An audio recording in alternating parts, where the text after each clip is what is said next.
I'm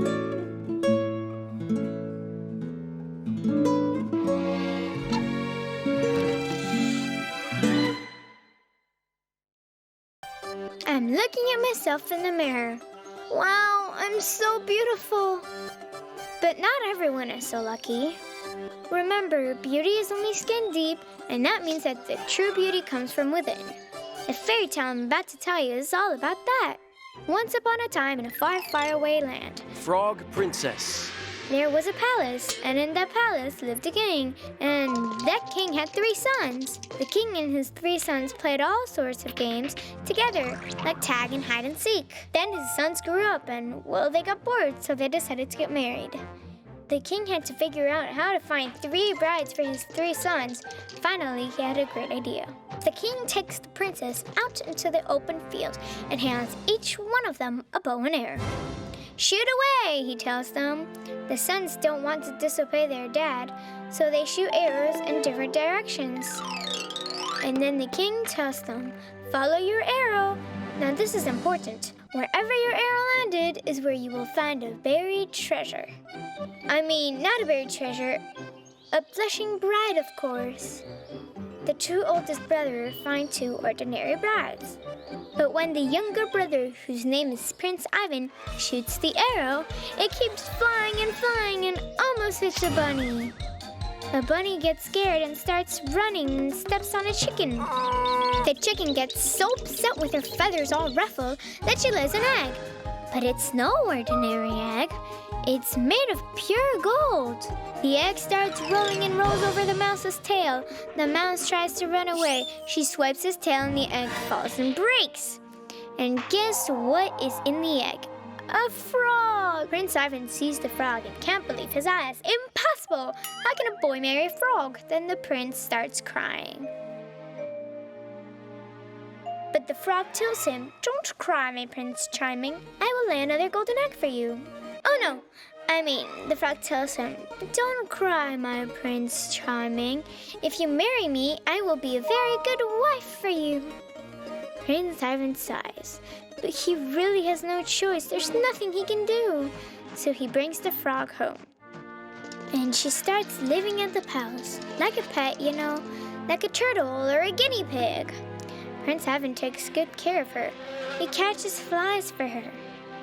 And the frog sings to him, crow, crow, crow, crow, crow, crow. I'm going to have to cut the story short because I don't have all day and night. So the king announces the 3 weddings. The eldest son will marry the daughter of a nobleman, the middle son will marry the daughter of a wealthy man, and the youngest son will marry a frog. The king also orders each of the 3 brides to prepare all sorts of delicious treats for the big wedding feast.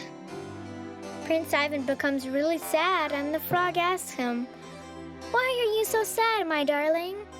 Well, how could I not be sad? You obviously don't know how to cook or bake. I have to make treats for myself. But the frog says to him, don't be sad, my darling. Tomorrow is another day.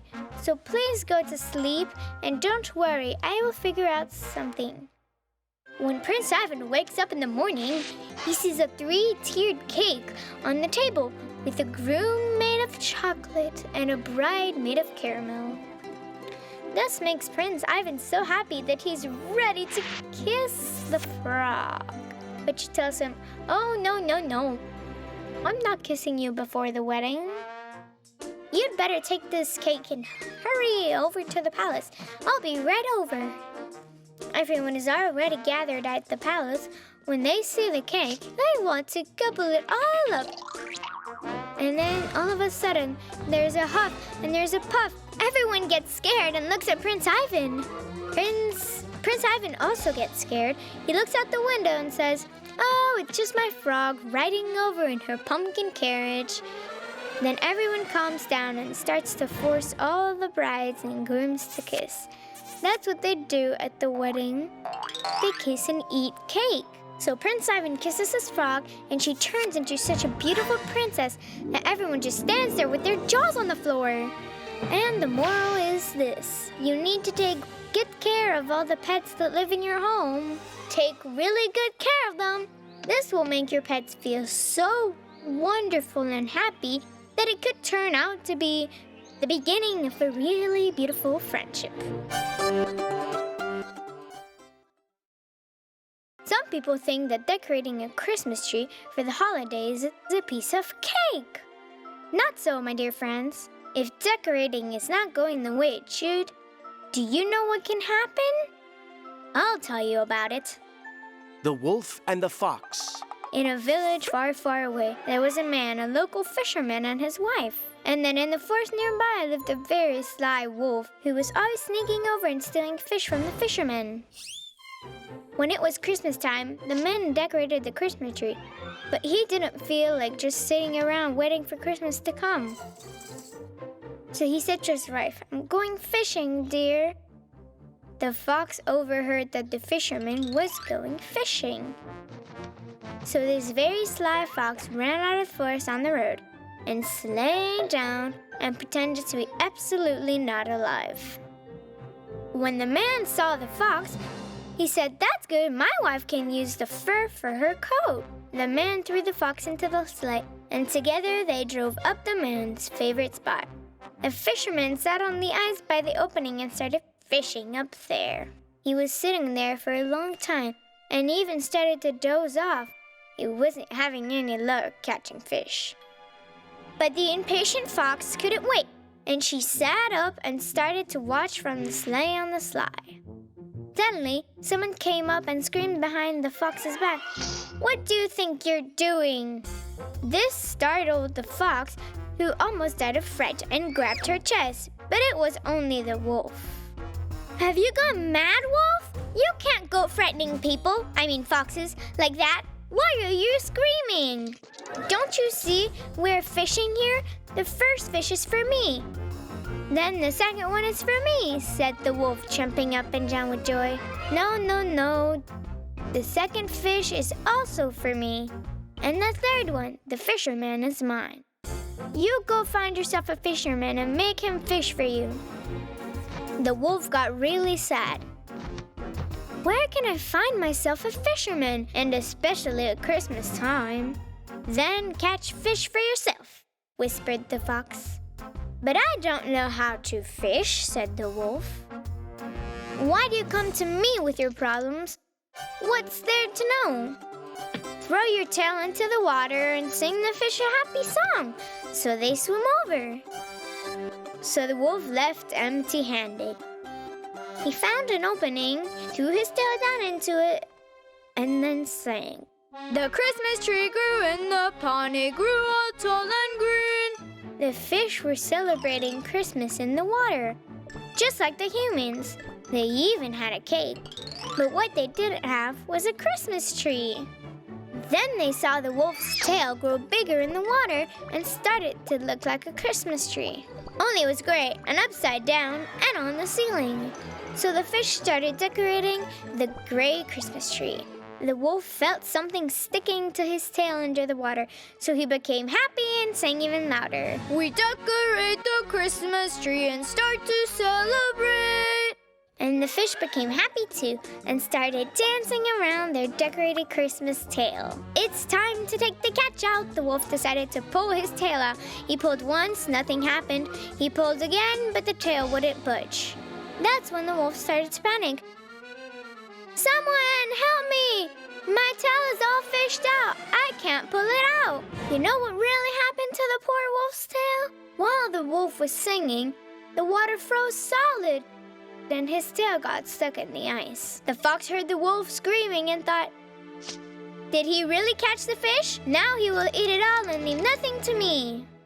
So she forgot about the fisherman and ran to the wolf. Together they tried to pull the tail out of the water, but they couldn't do it. "Okay, fox," said the wolf.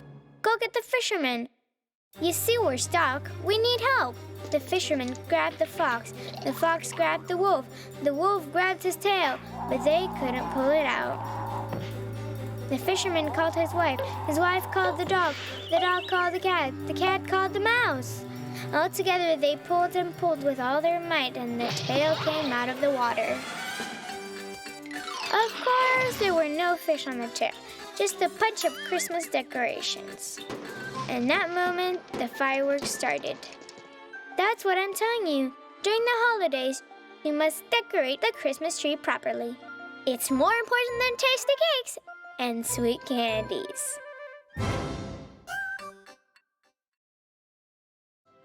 You know, my dear little toy friends, it's almost Christmas. Time to get presents and have lots of fun. But remember, firecrackers are not all they're cracked up to be. If you set them off the wrong way, lots of very bad thing can happen. Just listen to this tale. The Snow Maiden. There was an old man who lived with his old lady by the snowfield. Their kids moved to the city, and they took all of the grandchildren with them. They would visit their grandparents only in the summertime. And in the wintertime, the old man and the old lady missed their grandkids terribly. They would sit by the window all day long and sadly watch the neighbors' grandkids having fun next door. One day, the old man had an idea. He slapped his forehead and said, "Listen, my dear wife, I have an idea. Why don't we make ourselves a granddaughter out of the snow?" The old man's idea made the old lady very happy.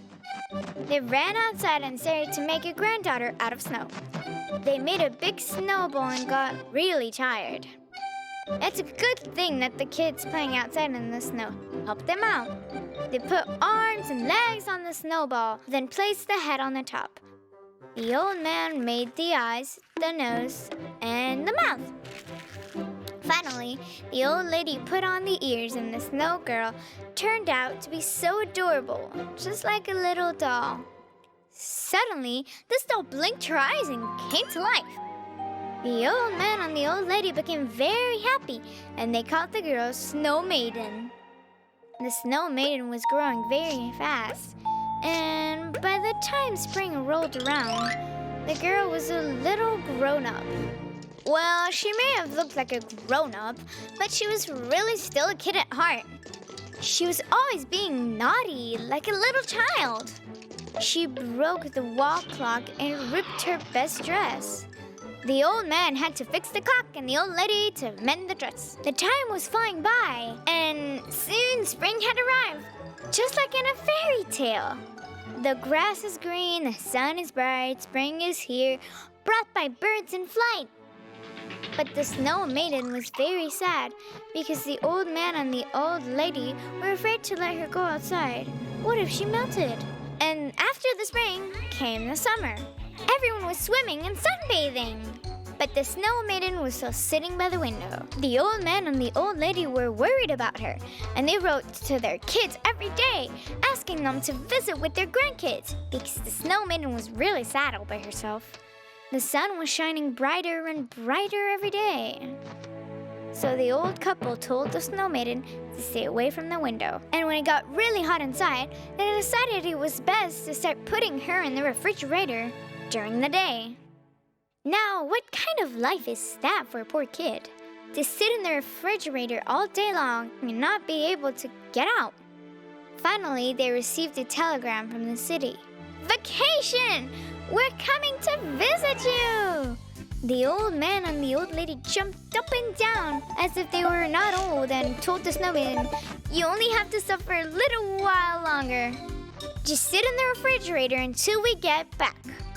We'll go pick up the grandchildren at the train station, and we'll get some ice cream along the way." And then they left. Evening came. The Snow Maiden decided to get out of the refrigerator so she could look out the window and see if they were coming back. The neighbors' kids were playing outside, dancing around the fire, and then they started jumping over the fire. The Snow Maiden really wanted to join the kids and play and jump with them. She forgot all the warnings and ran outside. Then she decided to surprise everyone, so she went back inside and got the fireworks. She ran over the fire and jumped over it. And then, well, guess what? Of course, the Snow Maiden turned into a little white cloud. The old man and the old lady came back from the train station with the grandkids and saw the sad little cloud hanging above their house. And then they heard the voice, "Children, don't play with fire. And please don't cry, grandparents. I'll be coming back to visit you every winter in the form of snow, so you will not feel lonely." So did you understand everything about the danger of playing with fire and fireworks? Well, then Merry Christmas. Please eat, my dear little toy friends. Even though you are not the newest of all my toys, you are my favorite ones. I'll tell you a good fairy tale now. The Swineherd. In a kingdom far, far away lived this one princess who was very fussy. More than anything in the world, the princess loved mechanical toys, especially those that were very intricately made. In her palace, she had a mechanical nightingale, a jack-in-the-box, and an artificial rose that looked very realistic.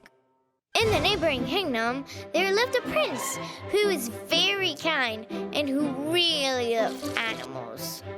This prince loved cats, dogs, horses, and even little piglets. The kingdom where the prince lived was not a very big one, but there was plenty of room for everyone, like a real zoo.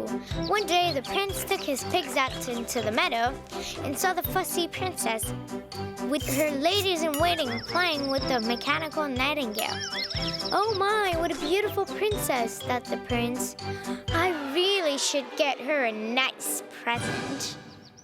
The prince chose the pudgiest and pinkest piglet of all of them, and he sent it to the princess. He also sent her a letter with the piglet offering the princess his hand and heart. "Oh my, what a lovely little piglet," the princess screamed.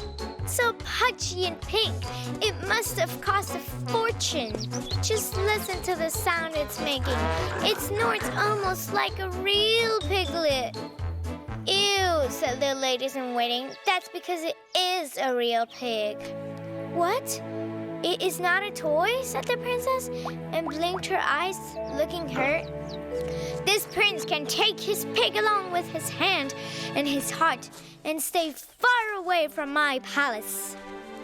How dare you treat me, a princess, like a pig?" The prince, of course, was hurt. He locked himself up in the workshop of his kingdom and started to tinker with something. And about a week or so later, the princess was playing in the meadow, scaring her ladies-in-waiting with her jack-in-the-box, and suddenly she heard some music. It was the prince, dressed up as a swineherd, sitting on a tree stump. He was holding a wonderful pot. All around it were little bells, and on top was a lid made of gold. Ding-dong, the little bells kept ringing. "Oh, you dear Augustin, Augustin, Augustin." "Oh my, what is this lovely thing?" the princess asked him. "This here is a magic pot. I'll show you how it works. Little pot, make food," the prince said. And right away, porridge started to appear in the pot.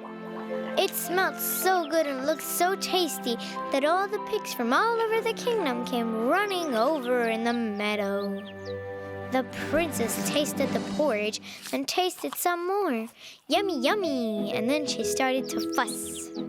"I want this pot. I want this pot. Buy me this magic pot right away."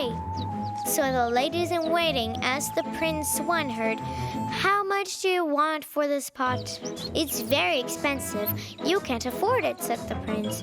"How dare you talk like that, you silly swineherd? Tell me right now how much it is, or we will shoo all your little piglets away. I'll take 100 flicks on the princess's forehead in exchange for this pot." "You impudent swineherd," cried the ladies-in-waiting. But there was nothing they could do, so the princess had to suffer. The princess returned to her palace, put the magic pot on the table, rubbed her forehead, and said, "Little pot, make food." The little pot started cooking porridge, and then pigs from all over the kingdom started coming to the palace. They they were snorting and trying to get in.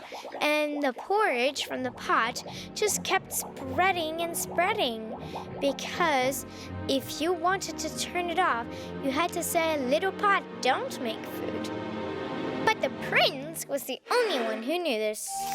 So the princess and her ladies-in-waiting had to eat this porridge with the pig until the Prince Swineherd finally took pity on the fussy princess and forgave her. That's what I'm saying. Even the newest, most expensive toys in the world can't transform a pig into a decent human being.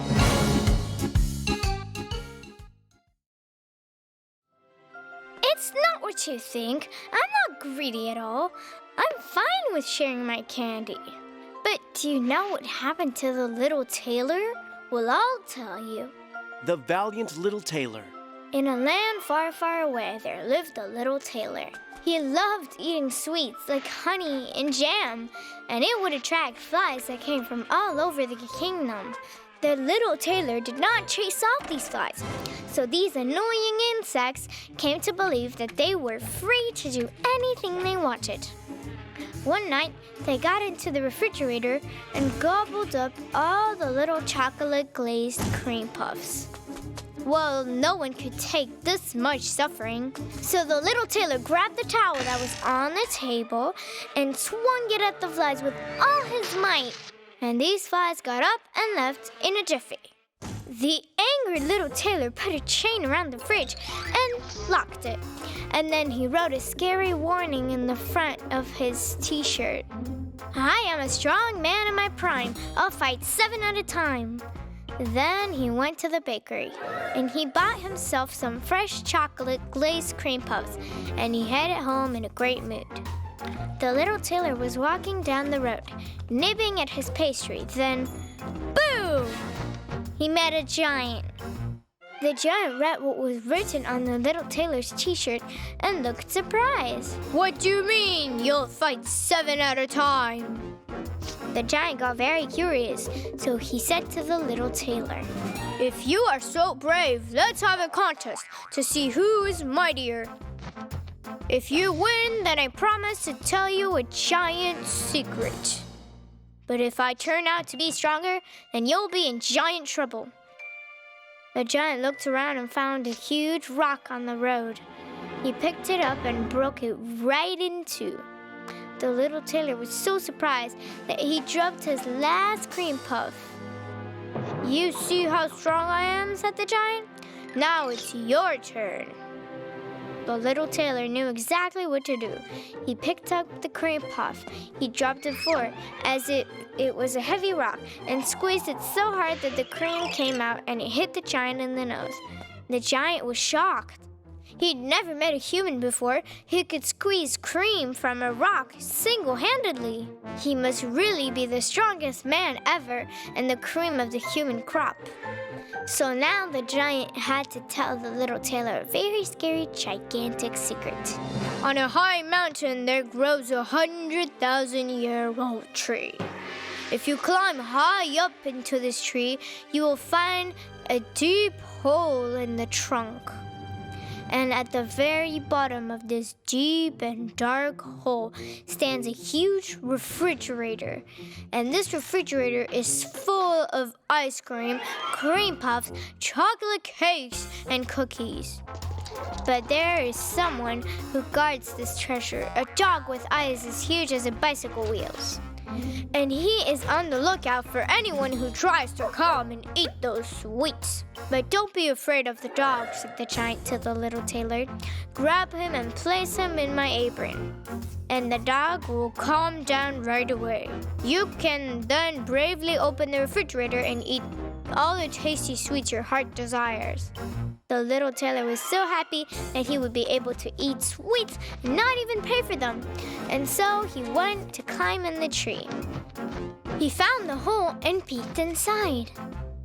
And it was just like the giant had said. There was a refrigerator, and there was a dog with big eyes. Before the dog had a chance to do anything, he ended up on the apron. He sat there and watched through tears, and the little tailor went through his tasty treasures. And the little tailor acted like there was no tomorrow. He got inside the refrigerator, and all the dog could hear were crunching, munching noises. The little tailor gobbled up all the sweets. He didn't even leave a single crumb. Looking happy, he slammed the refrigerator door and went out the hole. But when he tried to get through, he realized his full belly was in the way. The little tailor had gotten so fat that he couldn't get out or go back in. He was stuck in the hole. So there he was, sticking out of the hole, and everyone laughed at him until he lost all that weight. That's what I'm telling you. It's not healthy to eat that many candies. Eating sweet things will make you out of shape.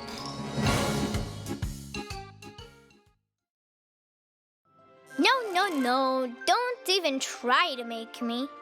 I won't play these music scales. And no, not because I'm lazy. It's just that I'll tell you a fairy tale. Once upon a time, 3 little pigs. 3 brothers came to live near the magic forest in some faraway land. And these brothers were piglets. Their names were Boo Boo, Woohoo, and Oopsie Daisy. The pig brothers loved to have fun, just like any other piggies. They would lie in the mud puddle or run through the forest scaring the animals. Or they would eat the acorns and leave nothing for the rest. All you could hear in the forest all day long was them running, squealing, and snorting. And the worst thing of all was that these pig brothers loved to play music. They found some musical instruments, a guitar, a drum, and a big shiny one. I'm not sure what they call it, but they always have them in the marching band. So anyway, as soon as the moon came out, the pig brothers would come out too and sit on the riverbank by the fire and hold their concert. They would sing very loudly and no one around them could sing. Pigs are the greatest and the best, tra-la-la, tra-la-la. Pigs are smarter than the rest, tra-la-la-la-la. The animals called the police. They protested and complained. But nothing worked. They couldn't get the pigs to stop making noise. Then summer ended and autumn came to the magic forest. But the pigs were not afraid of the cold. Over the summer, they had put so much bacon on their bones they could barely get into their houses. They squealed and squeezed through the door sideways. So the animals in the forest grew really sad. Winter was coming. They had to hibernate in their lairs. But how could they sleep with these piggy concerts blaring away? The animals grew sadder and sadder, but it's no use crying over spilt milk. After that, the animals gathered for an all-force meeting. And they started to think about how to make the pig brothers move out. They argued, they shouted. And finally, the animals decided to scare the pig brothers away. They dressed the sheep into the wolf's clothing and sent him off to scare away the pigs. So the sheep galloped up to the pigs' houses and bleated. Bah! The pig brothers looked out their window, and they couldn't believe their eyes. Again the sheep, again to them. Bah!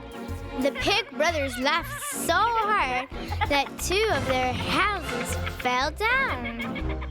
At first, the animals were happy. At least they'd gotten rid of 2 of the pig brothers. But that was not the case. Boo Boo and Woohoo got out from underneath their broken houses and moved in with their brother, Oopsie Daisy. So the 3 little pigs lived in a solid stone house, very comfortable.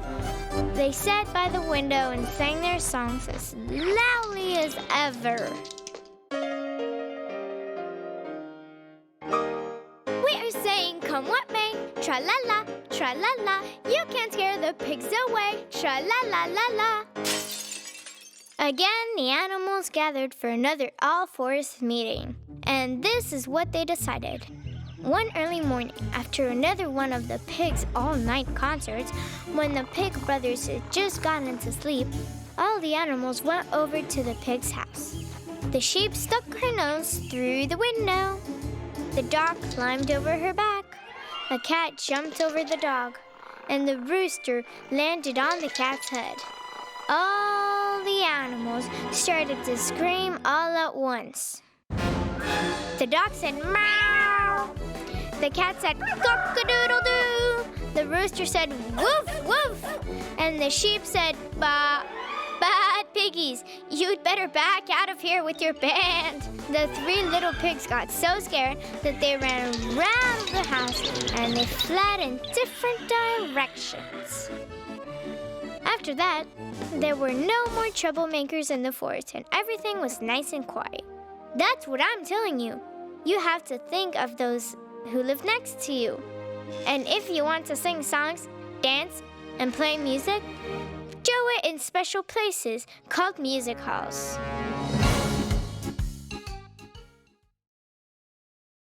Today, I'm not going to tell you guys a story. No, I'll do much better. I'll paint it. A long time ago, there was somebody with hands and legs and a round body. Nothing weird but his beard. It's so strange, I really have no clue why I painted my beard blue. I mean, not mine, of course, but this man's beard. Bluebeard. One fine morning, a man by the name of Bluebeard was walking in the forest. He was singing a song he'd written just a few minutes before. Ta-ra-ta-ra-ta-ra-ra, ta-ram, ta-ram, tam-tam. Thought Bluebeard, it really is time. Time for me to eat something. And so Bluebeard walked along, thinking about how he'd already eaten breakfast and how lunch was far from being cooked. Suddenly, Bluebeard reached a clearing in the forest. In the clearing stood a small house. I'll paint it for you right now.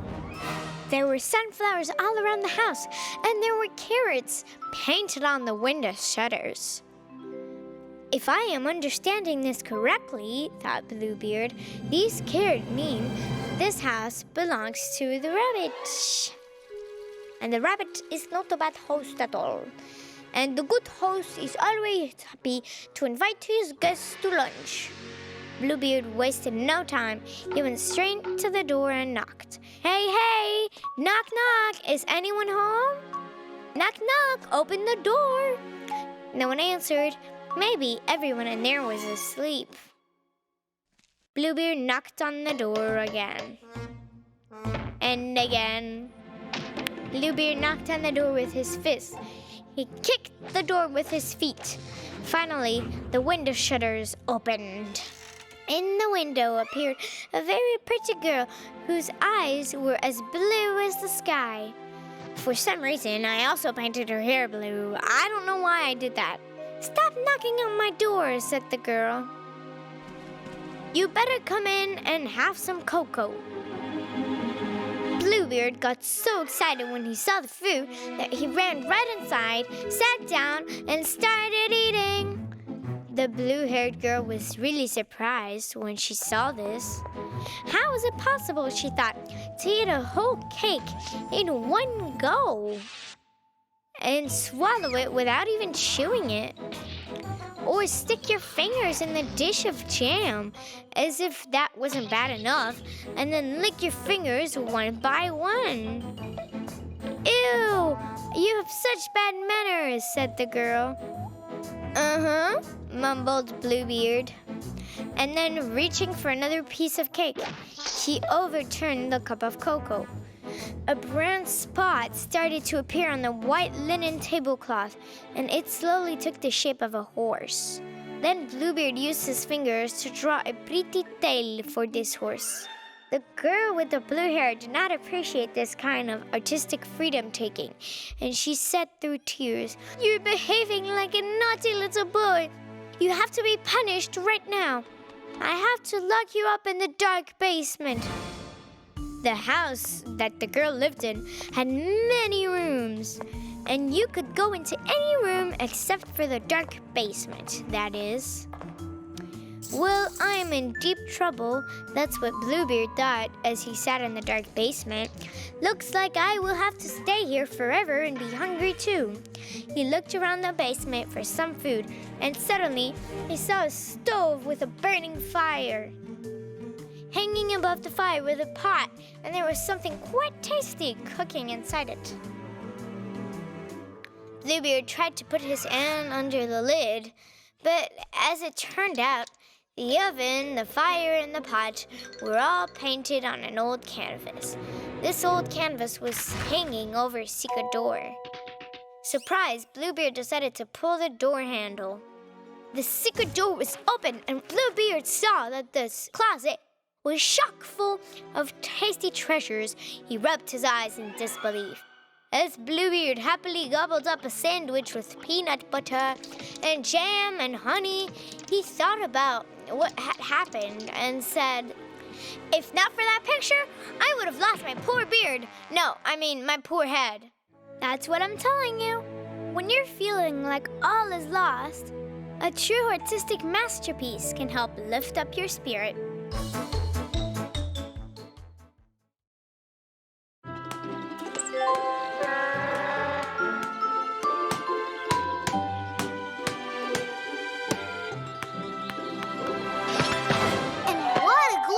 Morning. And again, nobody's here. Oh, I'm so bored.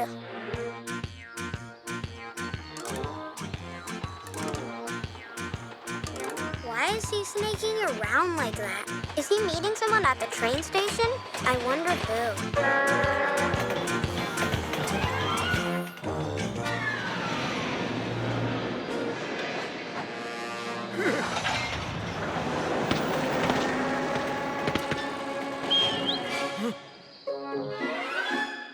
Whoa, what a cutie pie! We have to become best friends. Now I got even more beautiful than ever.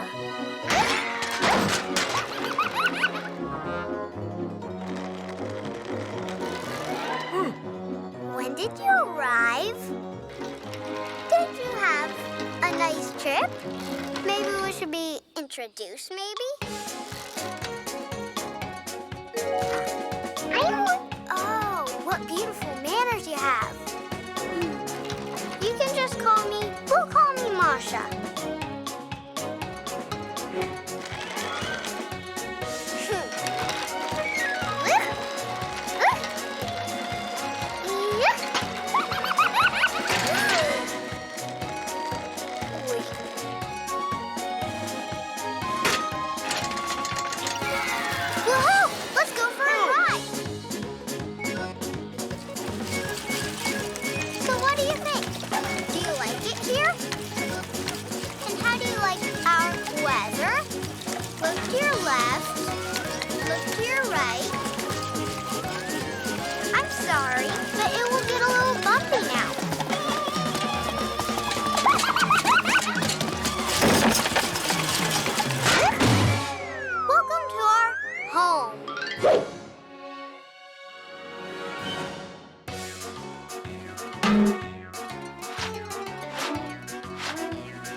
Just good friends.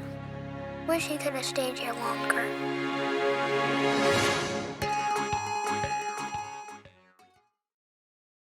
So. Where could all of the cartoons be hiding? Let's start an investigation.